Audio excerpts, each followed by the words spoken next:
is always a privilege to have the opportunity to share a comment with you this morning on the theme, Living Within Our Means, Imperative for Success. My fundamental question to all of us is this: do we wish and want to attain this? Ladies and gentlemen, we cannot continue to wish for one thing and pray for something else. The structure of our economy, sometimes referred to as the Gettysburg economy, is at the heart of the difficulty that Ghana has faced over the decades. We extract and export with no meaningful or consistent value addition. Consequently, others who have patient capital and are willing to invest extract all the premium in what we labor to produce. Let's be minded, the problem didn't start today. We cannot and will not be anywhere near the self-sufficiency we seek, beautifully couched in our current vision, Ghana Beyond Aid, if we don't have a rethink, plan, and change, and importantly, do. We must resolve to make a choice, to take a chance for our lives to change. In the week gone by, I made 3 notes on my digital handles, which I wish to restate. 1, lessons in life will be repeated until they are learned. 2, don't cling to a mistake just because you spent a lot of time making it.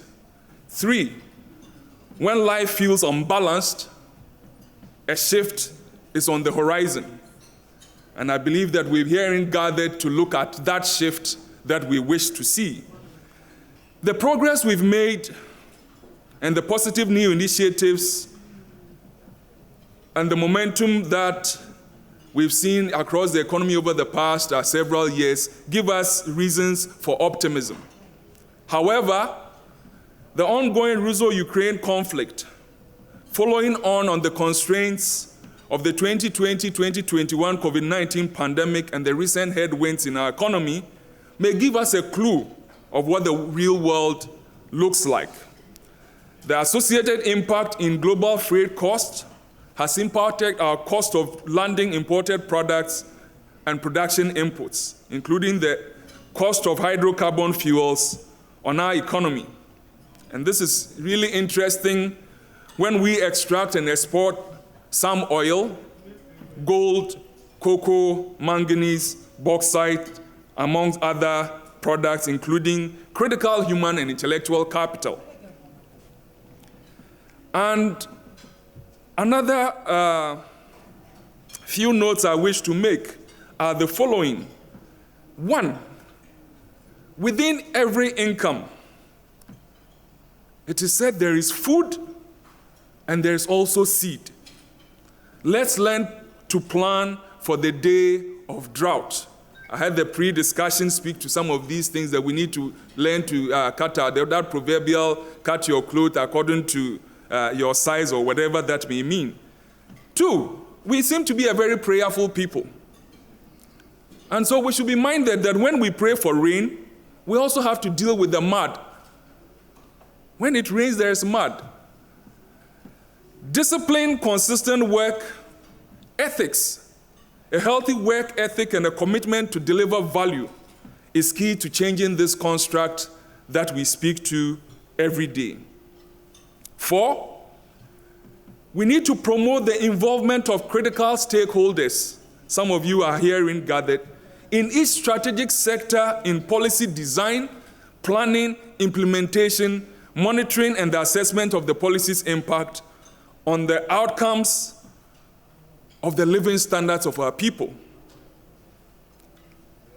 And a country that very few of us knew of, which is now in the global forethought, Ukraine, as an illustration, has a land size of 604 square kilometers, which is only 2% of Africa's 30 million square kilometers.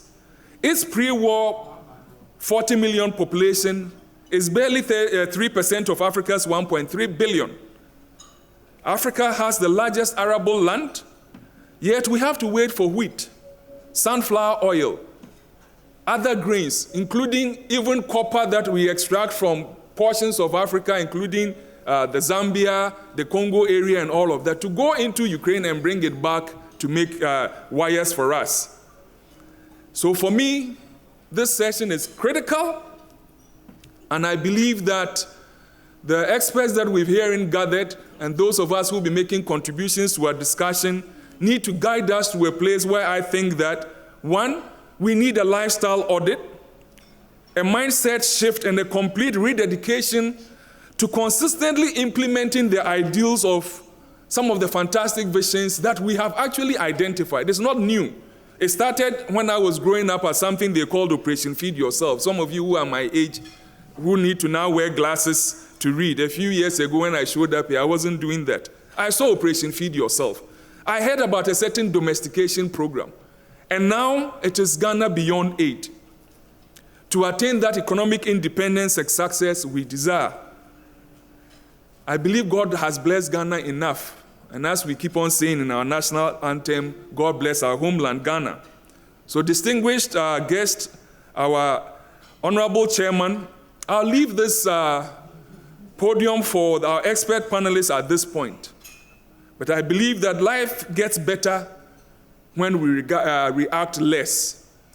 We've been too reactionary in the way we've been approaching our conversations and our big strategic shifts, and we need a certain shift on that, and I believe that we'll be getting to a good place. I thank you for your time.